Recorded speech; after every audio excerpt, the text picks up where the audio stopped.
স্বাস্থ্যকেন্দ্রে নার্সের শ্লীলতাহানি। ইলামবাজার ব্লক প্রাথমিক স্বাস্থ্যকেন্দ্রের ঘটনা। স্বাস্থ্যকেন্দ্রের নার্সের শ্লীলতাহানির অভিযোগ। স্বাস্থ্যকেন্দ্রের নার্সের শ্লীলতাহানির অভিযোগ কার বিরুদ্ধে? আপডেট নেব, আমাদের সঙ্গে রয়েছেন আমাদের প্রতিনিধি ইন্দ্রজিৎ রুজ আমাদের সঙ্গে রয়েছে। ইন্দ্রজিৎ, কার বিরুদ্ধে এই অভিযোগ উঠছে? দেখো, একদমই যেটা বলে রাখবো, গত রাত্রে দিকে একজন চিকিৎসা করাতে আসে ইলামবাজার ব্লক প্রাথমিক স্বাস্থ্য কেন্দ্রে। তার নাম হচ্ছে আলাউদ্দিন শেখ।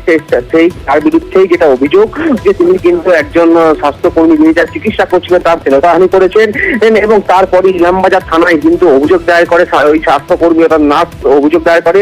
পরবর্তী সময় তাকে কিন্তু ইতিমধ্যে গ্রেপ্তার করা হয়েছে। এছাড়া যেটা বলে রাখার বিষয় যে সকাল থেকেই কিন্তু বেশ কিছুক্ষণ প্রায় ঘন্টা দুয়েক কিন্তু কর্মবিরতি পালন করেছে এই হাসপাতালের যে সমস্ত কর্মীরা ছিল। তাদের দাবি তারা রাত্রেবেলায় ডিউটি করে, রাত্রেবেলায় পরিষেবা দেয়, কিন্তু তাদের কোনো নিরাপত্তা নেই। পুলিশ কোনো নিরাপত্তা তাদেরকে দিচ্ছে না।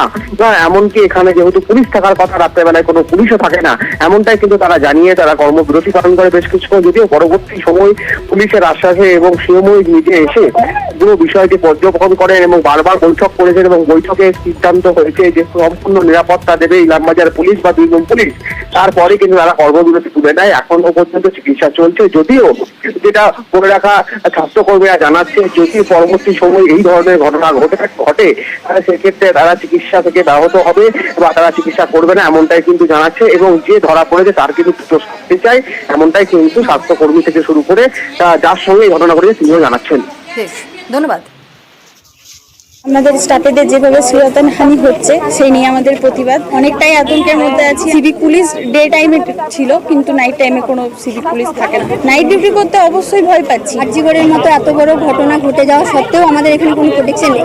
মর্নিং ইভিনিং শিফটে কোনো পুলিশ কর্মী এখানে থাকে না। আমরা নিরাপত্তাহীনতায় ভুগছি। নিরাপদভাবে আমরা যেন ডিউটি করতে পারি। যে ঘটেছে এটা খুব দুর্ভাগ্যজনক। এই ধরনের ঘটনা কোনোভাবেই কাম্য নয়। এইটাকে কন্ডেম করছি এবং আমি বলছি যে এই ধরনের ঘটনা ভবিষ্যতে যেন আর কোনো দিন কারোর ক্ষেত্রে না ঘটে। এসপির সঙ্গে আলোচনা হয়েছে, রেসপেক্টিভ আইসিদের সঙ্গে বিএমওইচ এবং বিডিও সাহেবরাও আলোচনা করেছেন।